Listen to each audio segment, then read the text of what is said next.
about the survey, so what comment will I make? No, it was only then that I was informed that our rating, although we're still poor, no, there's an improvement from negative 50 something, now we're negative 18. No? Not that I'm happy with that rating, but it's an improvement. No? Actually, when I was invited here, I was supposed to be with my Secretary of Finance and my colleague from the Bureau of Customs. As the days goes by, it became me alone. So basically, maybe I will cover Department of Finance and ask Bureau, BIR, and Customs in a very general way, and also BIR in a very specific way. No? I guess everyone knows the Department of Finance basically is in charge of making sure money is available to government projects. No? It's money generated either from revenue or from borrowings. No? So this is really the major role of the Department of Finance. And on the revenue side, there's actually two major bureaus, the Bureau of Internal Revenue and the Bureau of Customs. The Bureau of Internal Revenue is basically, we're collecting the taxes under the National Internal Revenue Code. No? So basically, these are the income tax, estate tax, donors tax, documentary stamp tax, value-added tax, excise tax. No? But the Bureau of Customs also collects some of our taxes, no? Because these are related to importation, especially at this time when most of the Tariff 9 has already gone down to zero. A major bulk of the collection from the Bureau of Customs is really from the value-added tax and the excise tax. So it's very important that our effort should be synchronized, no? And all of us should be doing well so that the revenue leakage can be minimized. No? So I believe from the survey, we still have a lot of work to do. Both myself, my agency, and my sister agency, the Bureau of Customs. Now, for the Bureau of Internal Revenue anti-corruption effort, we have basically broken down to prevention, which is really trying to make people realize that if you commit corruption, there is a risk factor and that you will be detected. So it's very important they realize this so that they do not, in the first instance, commit any corrupt practice.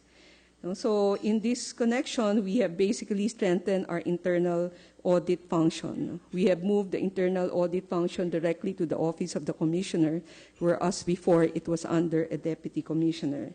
Then the other thing is that we're now busy preparing for a second or third round of computerization, which is significantly or materially funded by the Millennium Challenge Compact Fund. We're at present re-engineering a lot of the processes, no? Because you do not just computerize, you have to re-engineer the process. If the process is good, then that's the only time a computerization will really have a significant impact. So the hope, the aspiration of the Bureau of Internal Revenue is, one, as much as possible, no one need to come to our office. So we're doing a process re-engineering on how you will get your tax identification number, and at the same time linking it with other government agencies. No? We will be having biometrics, but instead of the people coming to us to do their fingerprint and picture taking, we will no longer require that, but we will leverage from all the biometric that has already been gathered by other government agencies. No? So when you go, you're a private employee, you're in SSS. You're a government employee, you're in GSIS. I'm sure most of us has voter's ID, so there's also the biometric there. When you go get your passport, there are also biometric collected. No? So all of this will also be downloaded into the system so that we don't have people having 2, 3, 4 TINs and trying to circumvent the tax laws. No? So aside from that, the certificate of registration, when you want to engage in business, we will also now be working on having this online. So you will apply for it online, and we will send it to you via courier, so you don't have to come to the office. No? And when you apply online for your certificate of registration, the idea is automatically you will also apply for an invoice. No? And the application will also be online. The order to print to the printer who have to be accredited will also be online. No? So all this is in the works. No? So we're doing that. And we're trying to also computerize the filing, payment, the audit. We're now having computerized assisted audit techniques. No? So we're also using software to audit people, no? So that the sample size will not be 1%, but will be bigger and will be more, then the result will become less arguable to both parties, no? Because the sample is larger. No? So those are things that we are doing. So and the objective at the end of the day is for every taxpayer to actually have a taxpayer folder that they can access. And when they access it, they will see what returns they have filed, what communication they sent to the Bureau, what communication the Bureau has sent to them. No? So this is the whole idea of the re-engineering that we're doing and the recomputerization that we're doing.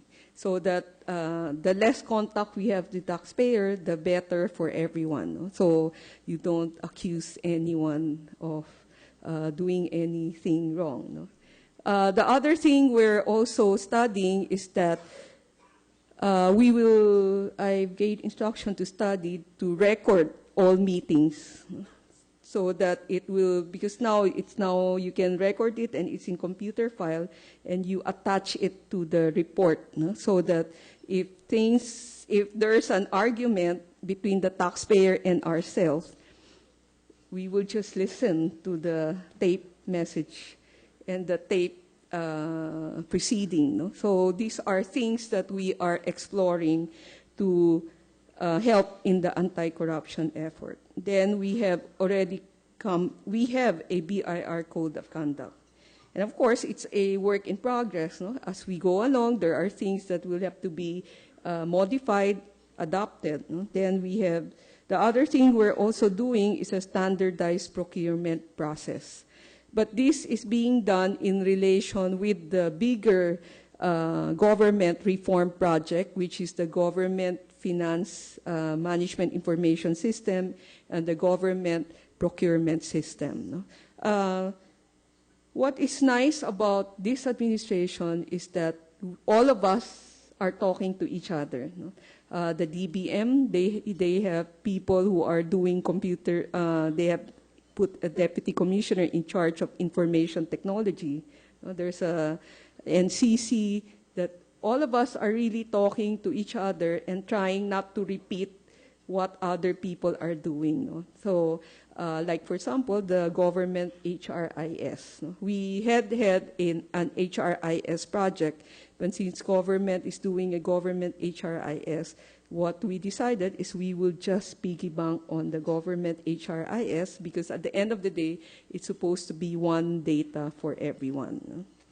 So I guess why I'm explaining this is basically one of the hallmark of a good anti-corruption program is if there's transparency. No? If all the information is out there, then people will be less prone to corruption. No? So because you have a way of checking, you have a way of monitoring. No? So that's basically one of our anti-corruption effort. Then the other is education. No? This includes values formation, educating public servants on do's and don'ts of public service, and advocacy to fight the negative perception of the public. We conduct seminar, trainings, of values for foundation courses, corruption prevention seminar.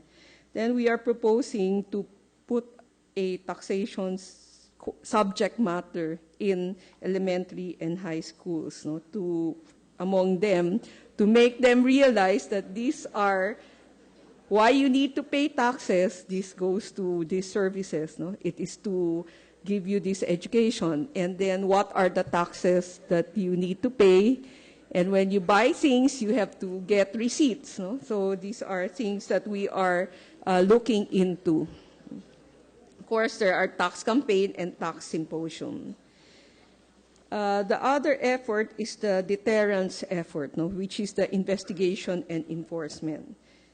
This seeks to make corruption a high-risk, low-reward activity by establishing an effective system to encourage public support, quick response, effective prosecution and disciplinary action, professionalism and publicity in successful cases. I guess you are aware of our Run After Tax Evader program. We have actually filed already 127 cases so far under this administration. We have also imposed stiffer penalties for administrative cases, administrative violation of our people. And we have basically addressed all the backlog of administrative cases, no? Because the tendency, it's not human nature to try to, Filipino have this human nature of consentidor, no? Pagiging consentidor, no? So it is very, I think if you go to any office, public or private, administrative cases are really there collecting cobweb and nobody really wants to deal with it. No? But we have already dealt with a lot of it and we hope to resolve all of it. And we are not afraid to file administrative cases if need be. Then we have the e-complaint system of the BIR and the publication of blacklisted supplier. Of course, we have strategic partnership which enjoin the support of the public in the fight against graft and corruption. We have partnership with different NGOs, business chambers, and professional organizations. We are always in discussion with different professional organizations, more especially PICPA. Of course, the doctors, because they always say we're running after them. No? We have a continuous discussion with them. We're working with ISA, we're working with MBC, and we would be happy to work with anyone who can help us realize the dream of making the BIR a truly world-class institution. Of course, we have linkages with the Bureau of Customs, SEC, LRA, LTO, and the local government unit. All these linkages is also pushing us to do our job differently. No? So like, for example, with the LRA, we're now in the midst of trying to computerize the filing of capital gains tax, estate tax, and donors tax, and the computerization of the issuance of certificate authorizing registration. No? Because this is one of the weak spots. No? There's a lot of people who get to transfer their property without paying the right taxes, or with fake certificate authorizing registration. No? So causing some problem when later on they want to transfer, because they cannot. No? So they have to pay all the back taxes. Now with the local government unit, we are also trying to disaggregate our data. So we have a program now that requires a taxpayer to electronically submit what receipt they issued per month per machine, per branch. The reason for that is we will get this data and we can exchange information with the local government unit, because the way our data is given to us is on a consolidated basis. So previously, even if we want to exchange data with local government, we cannot do so because our data, let's say for Jollibee, is for the whole country. No? And if Quezon City or Makati wants data on Makati Jollibee branches, we cannot give them that data because it's not disaggregated. But we have basically tried to address that issue. Of course, we have, like I said, to address tax evasion, we have the rate program, no? I don't want to discuss it in details because I'm sure all of you knows about rate. Then there's the RATS program. Every other week, it's either BIR or customs who are filing a case. If it's us, it's called run after tax evader. That's why it's called rate. If it's custom, it's called run after the smuggler. That's why it's called RATS. No? So that's basically things that we are doing to try to address smuggling and tax evasion. Then for the Department of Finance, they have a Revenue Integrity Protection Service. They basically do lifestyle check on all personnel in Department of Finance, especially those who have something to do with revenue. Those in the Bureau of Internal Revenue, Bureau of Customs, the treasurers, because the different treasurers in local government is really under the BLGF, which is under the Department of Finance. So it's the RIPS, Revenue Integrity Protection Service, that investigate, and if they have a case, they file a complaint with the ombudsman. No? So this is basically what we're doing. Of course, what we're doing now is also we're inculcating, and we're basically saying we're not just appealing that you should pay the right taxes. No? There's a greater reason why you should pay the right taxes. What we're saying is that you pay your right taxes because you love your country. When somebody loves their country, they follow the laws of their country. And one of the laws of their country is the tax law. And therefore, we really have to feel it and live it, not just say it or sing it in the Lupang Hinirang, right? We should really feel it and walk that talk, which is that we should manifest that love of country. You know? Why did we, whenever I make a speech, I always go back to this topic? Because at the end of the day, if we look at everyone around us who were less developed than us, what difference do they have that made them develop, whereas we who are more gifted, because we have more intelligent people, we're sometimes too intelligent for our own good, no? We have all the natural resources in this country. How come we're lagging behind? No? Before we're number 2 from Japan, now we're number 2 from the bottom. On my own personal analysis, it's because we do not love our country. If you look at Japan, patriotism and nationalism is front and center. If you look at Korea, it's patriotism and nationalism front and center. If you look at most of the country that's developing, it's their country front and center. No? The interests of their country first before anyone else. No? So I think that's what's missing in this country. No? I think if all of us have such a fervent feeling, and it moves us in everything we do, then corruption will not be an issue. Tax collection will not be an issue. Traffic will not be an issue. No? So for me, that's really what is missing in our country, and that's what we are really trying to push. And the third, the role of citizenry is being vigilant. No? I say that tax payment and spending are two different things. No? As an obligation, your obligation as a citizen does not end when you pay your taxes. You still have another obligation, which is to make sure we in government make use of your taxes properly. It's not that after paying it, you say, that's it. I won't do anything anymore. That's not my problem. It's not that. As a citizen, you have two obligations. One, you pay the right taxes. Second, you make sure that whoever represents you in government use it properly for the purpose for which you paid your taxes for.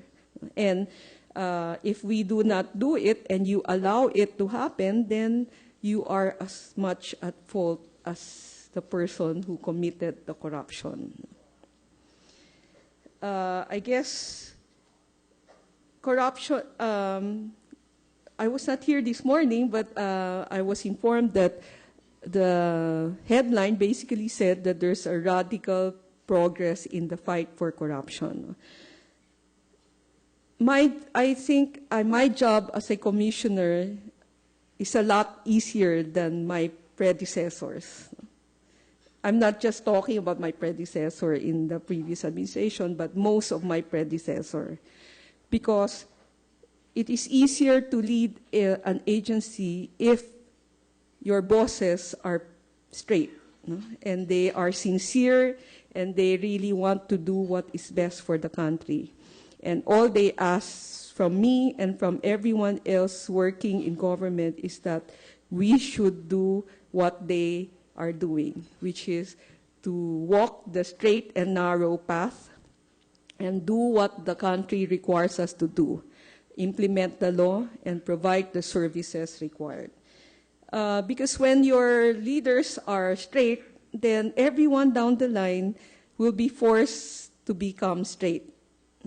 Especially if you look at the Bureau of Internal Revenue, I believe, modesty aside, the Bureau of Internal Revenue, I would think if you do an IQ test of all the government employees, we will have our average will be the highest among all government agency. No? I'm willing to bet on that. No? Now, there's an advantage and a disadvantage. No? The disadvantage is if they know makakalusot sila, lulusot sila. You know, if you want to be corrupt, you have to be intelligent. If you're not intelligent, you will be caught. Diba? Immediately. No? So if you look at the profile, if they know that they will be caught or they makakalusot, they will. But if they know they cannot, then they will toe the line. No? So in the Bureau of Internal Revenue, it's like that. If they know that they cannot get away with it, they will toe the line. Of course, there will be some people who cannot seem to understand that. No? I cannot say that everyone 100% is really intelligent. No? Some of them are foolhardy. No? So, yun. So if the top does not do any corrupt act, aside from that, it will be also easy to detect if you are doing something wrong. No? Because everyone is clean. And if you see a leakage, then you know that it's somewhere down there. So you will check. But if everyone from the top to the bottom is doing something, it is hard to check, because you don't know where the leakage is coming from. No? So that's why I'm saying that as far as I'm concerned, it is easier to walk the straight and narrow path. Of course, it's always difficult, no? But it's easier when your bosses are also walking the straight and narrow path. So that's why in any anti-corruption campaign, no, the leadership is really very important. And I guess when people ask me why did I accept this position, no, after working with World Bank, I said, you know, I felt that this is the last opportunity for the country to do something about itself and to move ahead. No? And all of us should contribute to this last opportunity. No? Because after contributing, if still nothing happened, then we cannot blame ourselves, right? But if you did not do anything, then you have no one else to blame but yourself. No? So I had the opportunity to do something directly with government, but all of us has the opportunity to do something for our country by making sure that all of us also walk the straight and narrow path. Because like they said, it takes two to tango. Even if somebody wants to ask for money, if you don't give the money, nothing will happen. No? So that's my speech. Thank you.